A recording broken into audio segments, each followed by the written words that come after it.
All right, I'm gonna sit on this like a throne because I am the queen.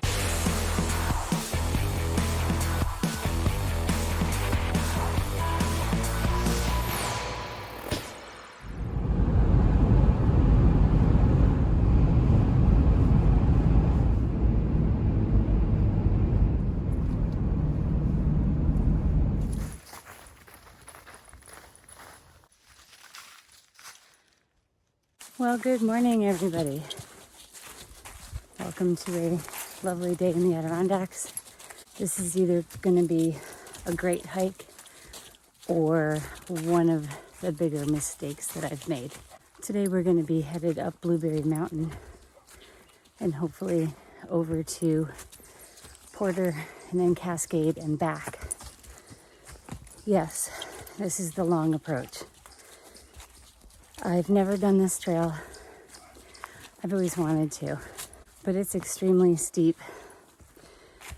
in a couple places. One, it's steeper longer. And that's going up Blueberry Mountain. There are a few lookouts.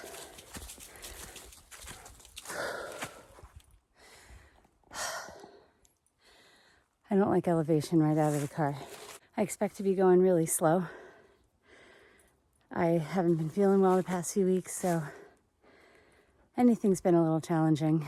And if I only make it to Blueberry, that's cool because I guess there are a few lookouts, rock slabs and some lookouts. We're about a week past peak, so I expected to pretty much look past peak. And I don't know. It's something like a 9-point-something round trip hike. Yes, Ruby's first high peaks. And this is pushing it for both of us for a couple of reasons. Number one, I've only hit a couple high peaks this year, and it was very difficult.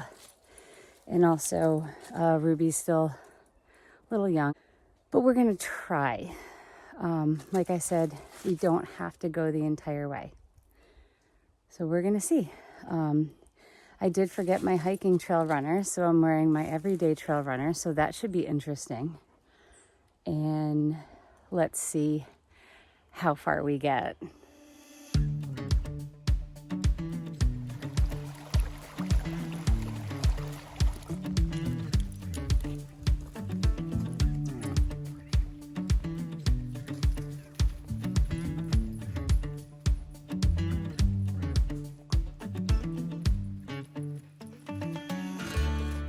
This trail is very sparsely used. It is the longer approach to Porter and Cascade if that's your destination. I think for Cascade from 73, it's about a 5-mile round trip. Porter is a little over 6. And I'm going to be doing a little under 10. Nothing like adding 4 more steep miles to your day, just for fun. But what's the point in redoing a mountain if you're just going to take the same trail?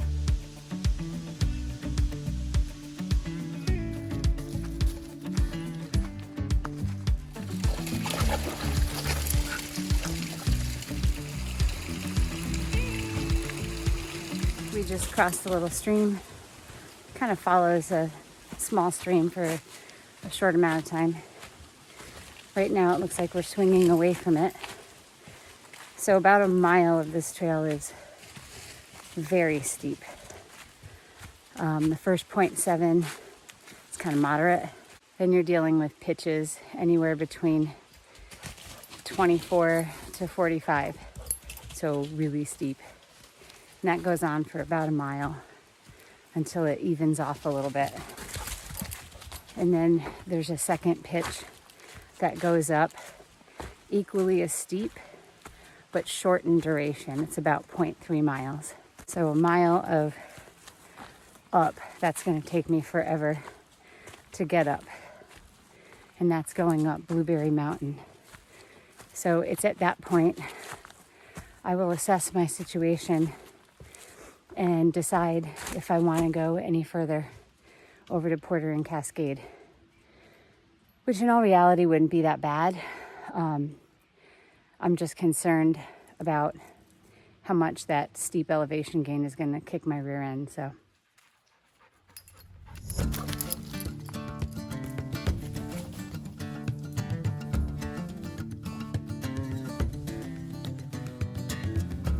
I checked the map on Hiking Project. It'll give you like a elevation profile and your location. So I'm actually through most of the steep area. However, the steepest area is still in front of me. So we're looking at grades of up to 47%. I'm feeling pretty good. So I'm hopeful.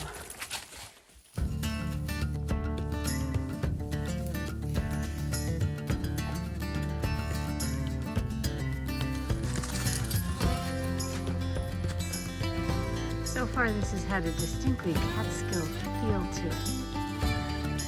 No dense underbrush.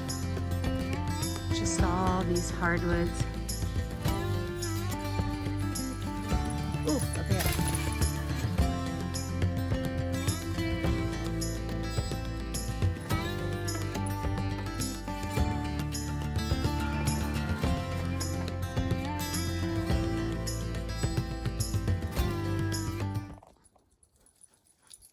I don't know if you can see it, but I think that's Hurricane, and I think I see a fire tower on top. Ruby found a little cave. It's not so much of a cave so much as it's a overhang. Come on, Rue.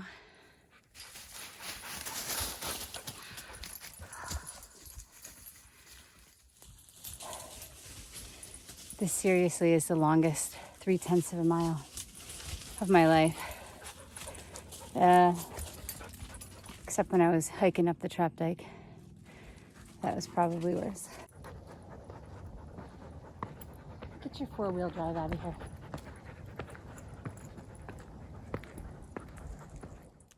Oh look, I can see Route 73. Okay, so that's it's probably the hardest sub 4,000 footer I've hiked. The reason the other approach to Cascade is easier is because you're starting at a higher elevation and you're going a shorter distance. So here we're starting at a lower elevation and going up. However, there's a lot to be said for trying out different trails where people don't go all the time. And frankly, this has been beautiful. This is something different. But if you do this, just know it's really steep, and don't bring your jerk dog. I'm gonna take a drink and then continue on. This really is, like, even if you just came here and you didn't do Cascade and Porter, it's a lot of effort, but on a sunny day with the leaves, it would be incredible. And Marcy Field is probably the most underutilized parking area in the High Peaks region. They do have a shuttle that goes to other trailheads, but you could come up here and have the place to yourself with expansive views. So, I mean, why wouldn't you do that?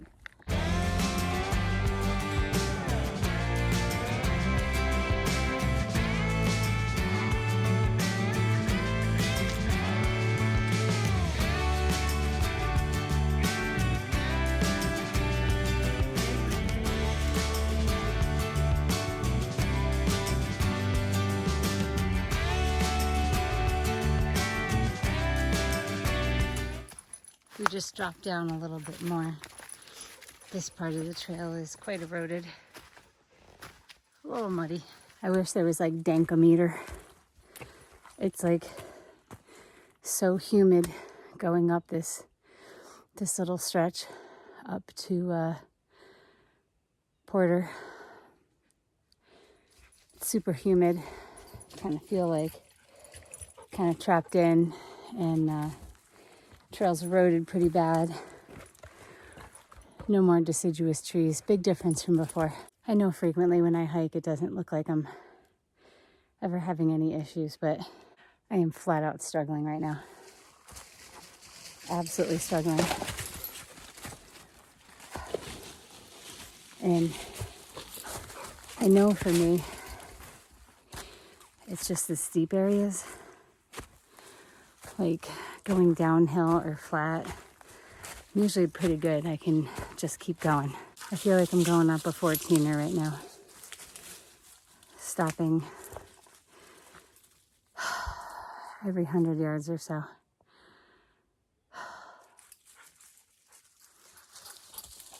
Probably less.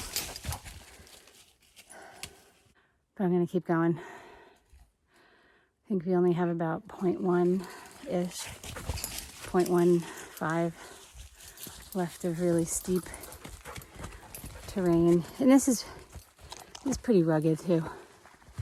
It's very eroded, rooty, rocky, wet. Hi. Hi. Oh, I love her. Okay, after my near meltdown, I'm chatting with a few people for a moment. I have now made it up the second steep spot. Yikes. This is nice. It's flat, a little muddy. Don't care. It's flat. Just kind of had a what the fudge moment. I'm still about 0.7 from Porter. I was not happy to see that. Kind of having another pity party for myself. I don't know what my problem is today.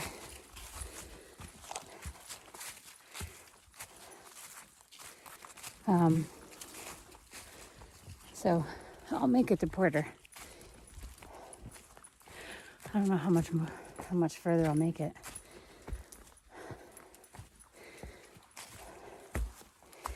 That incline coming up Blueberry pretty much wrecked me. And I do have to go down it. That's not so much of a big deal.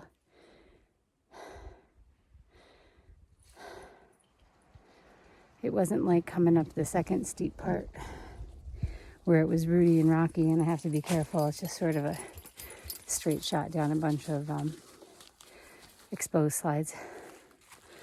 So anywho, it's kind of where I'm at the moment.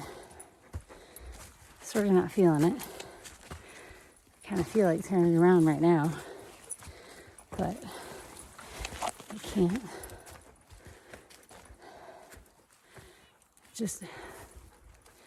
I just can't. I'll keep going for now. All right, that's looking back towards the Great Range. Sawtooth, Armstrong, Saddleback Basin. That's a big slide in the foreground. And this is this actual summit of Porter. So that's where we're headed. So that's about, I don't know, half a mile from here. And then over there, that's Cascade. And you can see all the people. I'd be stupid not to do Cascade. It's only 0.7 away. So basically you just come down into the call and poop right back up. Look at these colors though. There's Whiteface out there in the distance. Look at that. Pity party number 2 in the book. So that's Phelps. That's Cascade. We're gonna make it to Phelps. The jury is out on Cascade. That being said, I know from experience, because I've done them so many times, that the trip from here to here is quick and easy. It's about 0.7 miles, I think.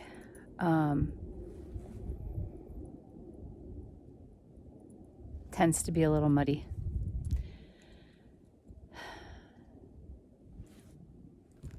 Feel like it would be a waste to miss out, but I do have a headlamp, thankfully. because I am making absolutely tragic time, and I will probably be coming out at dusk. So, all right, let's do this.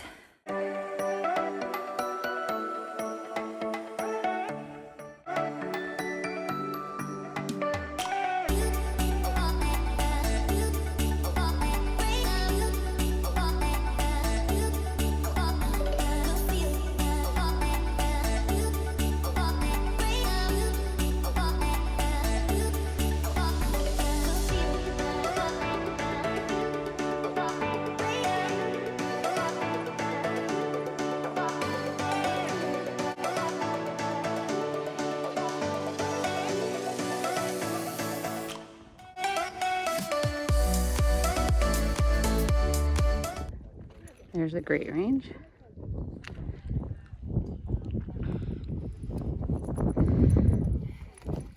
And we're on the top of Cascade. Right, surprise, surprise. I made it to Cascade. I wasn't feeling good. I did end up putting my big girl panties on and using my inhaler because I was having some trouble breathing. And that helped just enough. But once I got to the top of Porter, I've done the hike from Porter over to Cascade a number of times, and I knew exactly what to expect.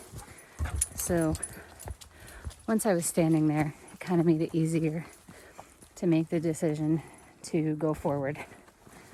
So we are back over the summit of Porter, headed down the 4.7 miles back to the car. Clearly is going to be easier going down than up. However, it is going to be really steep, so I'll have to be careful. I don't know if you can see this, but right in the center, the clouds are doing like a waterfall over the mountain, and they're also doing that here. Look at that. That's the lower Great Range right there.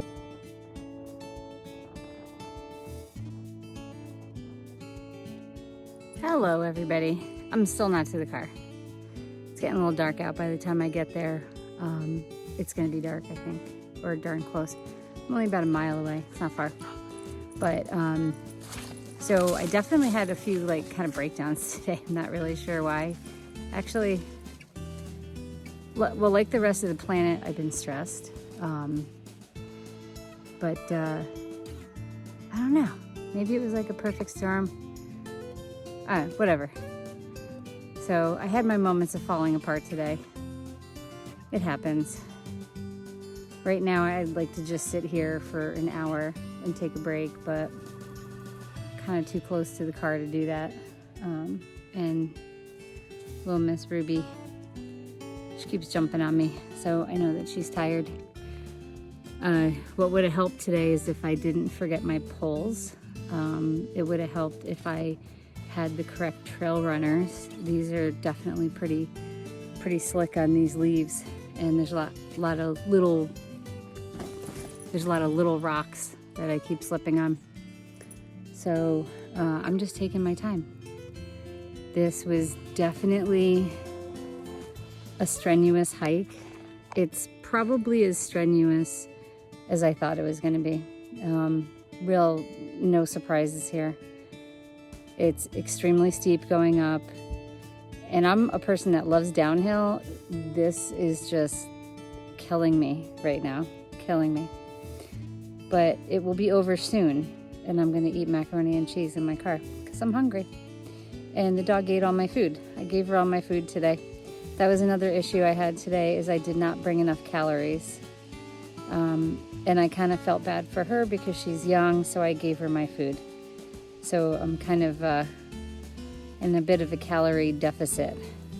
I did, however, bring plenty of water, so that was good. Definitely a challenging hike. If you're gonna do Porter and Cascade from this direction, it's absolutely worth it. It is absolutely stunning. The views today, you know, autumn views. I'll throw a picture up. There were some clouds rolling over the peaks. this was just gorgeous. And definitely you get, you're going to two incredibly popular peaks, but you're getting that isolated experience. So definitely worth it. I would recommend it if you don't mind the extra exercise and the extra miles. So after everything is said and done, I'll be around 9.5 miles, something like that. All right, so I'm ending it here, and then I'm gonna go to my car. I just want to say thank you for coming along on Ruby's first 2 high peaks. This is going to be quite an adventure with her. It's a little emotional. I started hiking in the high peaks with my Pyrenees Murphy, and he passed away, and she found a squirrel. Murphy passed away. His ashes are on Colden. That's the mountain I finished on. And Finley wasn't much of a hiker, so Ruby, I've always wanted a dog to hike with, and it looks like maybe I've got one. So thank you so much for watching. Hope you're getting out there and living your life. Take care. We'll see you soon.